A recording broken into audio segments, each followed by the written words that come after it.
Well, let's see here. I ruined my marriage, drove my best friend away, got two psychos and their army after me, and now my brother's gone missing. But on the bright side, there's no one around to tell me I'm an idiot.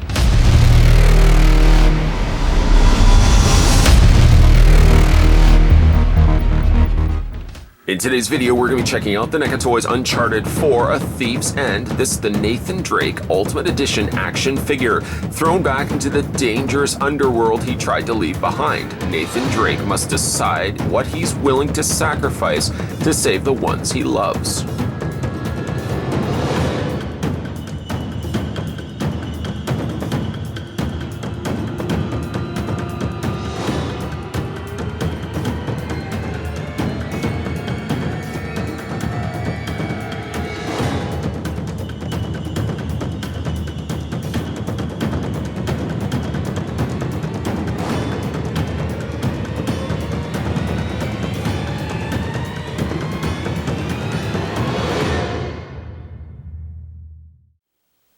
Let's take the Ultra Megatron 5000, figure out how tall Nathan Drake stands. And that's about right. That is about right, because the figure is exactly 7 inches in height. Or we can switch it over to centimeters, if centimeters is your thing. Here in Canada, it's actually our thing. 17.8 centimeters is how tall the figure stands. The figure gets a whole bunch of accessories. Let's have a look at them right now. For starters, he comes with an AK-47 with strap. Speaking of the strap, though, unfortunately, getting it out of packaging, the strap clip broke off from the side. There you can see there on the side barrel of the AK-47. I could probably just glue it in place. I've tried my best just to take the ringlet and see if I could stretch it over top of that peg. Do my best that way to kind of keep it in place, and it does for a time period, and then a short time period later it falls right off. It's got some nice detailing on it. NECA has gone and given it almost a wood grain to the back handle portion, as well as the handle in which the figure is going to be able to hold on to it. A little bit of dusting and dry brushing there of silver also gives it that sense of age, and it's a nice overall nice weapon for him to be holding. Or if you prefer something a little bit smaller, a little bit more compact, and a little bit easier to handle, he also comes included with a little small pistol. The pistol doesn't look to be like it has as much paint as the other rifle has, but still, nonetheless, it's a nice little side arm for his side arm. I'm here all night. Or what you can also do too is you can go ahead and holster the pistol into the side holster of his torso there. And it stays very easily in place. Either way, depending on whatever your preference is, you can either then make use of his trigger finger to fit the pistol into his hand. It just involves a little bit of prying that open. There we go. And he can hold the pistol like that. Or, like I said, he can go ahead and you can take the AK-47, and you can also put that in his hand. The handle on this is a little bit on the smaller side, so it fits easier, but it also sits a little looser when he's actually got it gripping in his hand. So there's a bit of an unfortunate trade-off for that. Other accessories, don't worry, we're going to look at the figure in a second. He comes included with an open and closed variation of a climbing hook with rope. Now the open end, or actually let's start with the closed end first.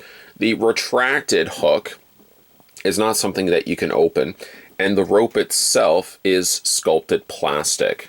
So there's really nothing you can do with it. It's a nice little accompanying piece, something which he could probably hold in his hand, but it's not certainly something that you can open up and make use of. Quite on the contrary, he also comes included with the open climbing hook and a real rope. The unfortunate thing, though, is that the rope isn't the same color. Part of me would love to have seen that this either be, and I probably would like it more so if it was a brown rope and not a very bright gold rope, but nonetheless, it's appreciated that NECA would give him a real working rope. Even if you can't really, it's not like you can really hang the figure from it, but it definitely gives it a more sense of realism to it, and I like that. Now, I looked all around on the figure, and I don't see a section in which the figure can hold it. However, if I just move his arm out of the way here, He doesn't necessarily have a hook anywhere. You won't find a hook as far as the eye can see. But what you will find, though, is this little notch. If you look at the rope, and we just spin it around here, the rope has, right there, a little notch, this little peg, and you can just peg it onto his belt. Now, unfortunately, though, it's not the easiest to get into place. There we go, but it does attach to his belt.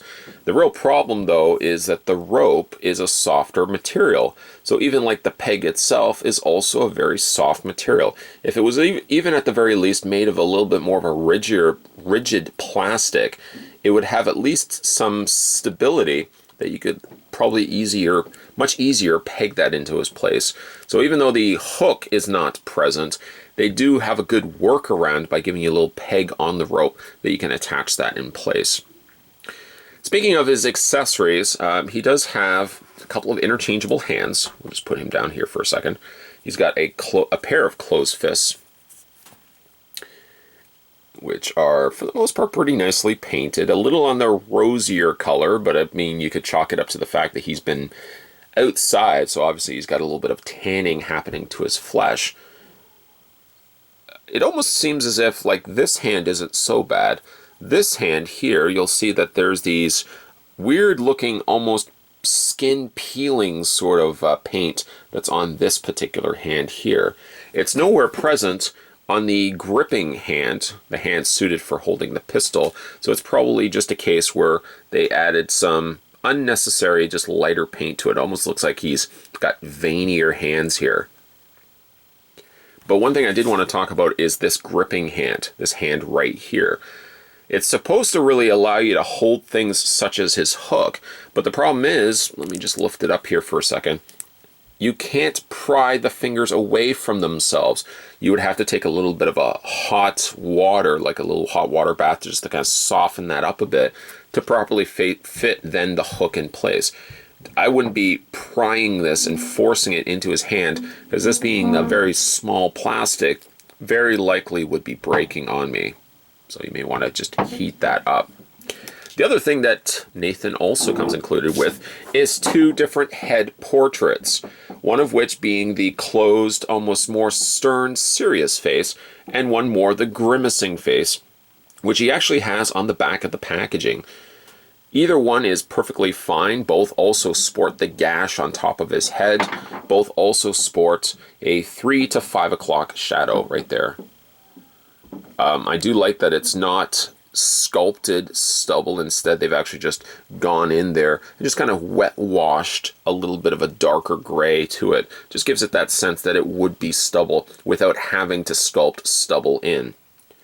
Nice looking head sculpts on both. I think I like this one a little bit more than this one, but there's not really that much different. It looks like the hairs are identical to one another. The eyes are identical to one another. The nose, of course.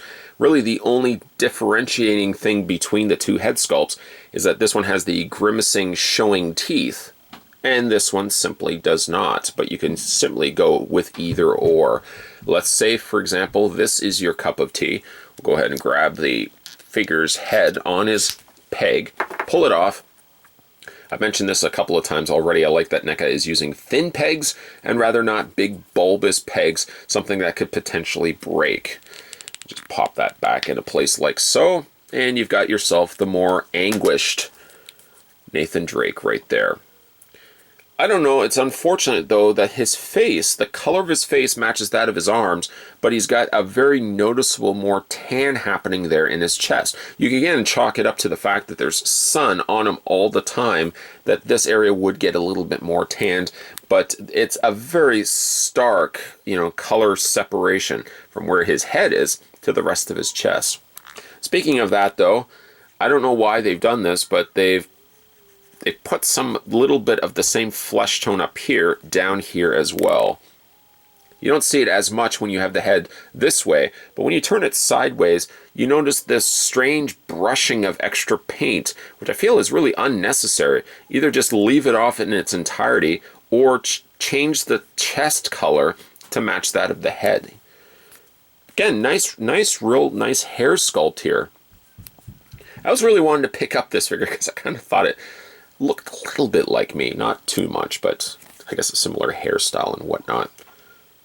Overall, very happy with the way this figure looks. Now, as for the rest of the figure's sculpt, here we have him with a button-up, almost polo shirt. It looks appearing to be a long-sleeve shirt that he's rolled up here. Very soiled with blood and dirt. It's softer as well. This whole section here is softer material. It's a good way to simulate for the fact that he's wearing a shirt rather than just making this a dense plastic. From a standpoint of sculpting the figure, I'm not really sure why they just didn't simply give him the plastic, like a full sculpted, other than for the fact that they just wanted to have it feel as if it's more a shirt than anything else. So for that, I do commend NECA Toys that they would have actually done that. Very dirty on the pants, very covered and soaked with mud. Some mud and some blood and stuff like that on the top there. A very dirty pair of shoes as well. The legs do feel a little on the short side. I often find myself saying the same thing when I look at certain figures. I think proportionally it's maybe just because he's got a really long torso that inevitably it looks like his lower legs seem to be short as a result of it. A couple of little other things he's got on here. Of course, we've already looked at the holster, which is a softer plastic. On this side, he's got clip pockets for the magazines. And then he's also got like a little pocket pouch here as well, which is partially unzipped on the one end and completely zipped along the top area there. There's the underside of his boots, peg holes on the undersides of his feet. Let's run through. Oh, and of course, we can't forget, there's his little watch there as well. Running through Nathan Drake's poseability, his head rotates all the way around. It hinges up and down, and to some extent, it also angles back and forth. His arms hinge outward, as well as they rotate all the way around. He has, as well, a swivel where the bicep connects to the shoulder, right there. He does have a bend at the elbow, and where the elbow bends also allows the forearm to rotate all the way around. Hand rotates also around, like that. He has the upper torso crunch, which is very nicely concealed then underneath the softer goods sculpted shirt that they put over top of him. So it's really a nice way, a smart, clever way that they concealed the abdomen crunch. Though you really can't crunch it too far, but it does give you a little bit extra mileage and something else to work with. The torso also swivels back and forth, legs split out. There's the inner workings of the legs, by the way. You can see it likely will have a swivel ball joint on the interior there, allowing the legs to go forward, back, and out. He's also got a double hinge on the knee. And, of course, one cannot forget his feet. Back and forth they go, technically rotating, but the bottom cuffs of the pants will kind of prevent you from being able to do that. But he does have an ankle rocker there as well. So you can really get him, providing you probably may want to make use of a display stand. You likely could get Nathan Drake in some pretty cool looking poses. There's really not a lot that I would change to this Nathan Drake figure. A really nice outing from NECA Toys. He's got two, not one, but two really good head sculpts, overall a nicely sculpted body, and some pretty decent accessories. In fact, the only thing I would really change to the figure is not so much what's on the figure, but what the figure doesn't have, and that is more so another pair of interchangeable hands. The one hand on the other hand, ideally suited for holding the hook, just is the hardest thing to pry away.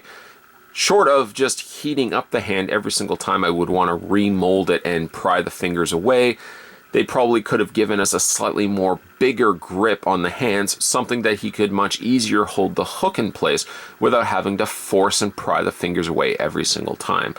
Just shy of that, I really quite like this figure. It's slightly a little bit older of a release, but I definitely would recommend it for fans of Uncharted 4, or really Uncharted as a whole. Today we were having a look at the Uncharted 4. This was a Thief's End Nathan Drake, the Ultimate Edition action figure. If you guys haven't had a chance to hit that little subscribe button down below, what are you waiting for? As well, in addition to that, if you want to go back and have a look at some of my other NECA reviews, there's a playlist on the channel specifically just for NECA, if NECA is your thing. If your thing is also checking out other videos that I'm doing on a regular basis, why not swing over to the main page, and scroll down the section of all the videos that I've posted. See if there's anything that you may have missed along the way, because there's a good chance with the amount of content that I'm doing so frequently, you may have missed a video maybe along the way. So feel free to check out the video section and check out some of the videos that you may have missed. And as always, guys, thanks for watching. I'll see you next time.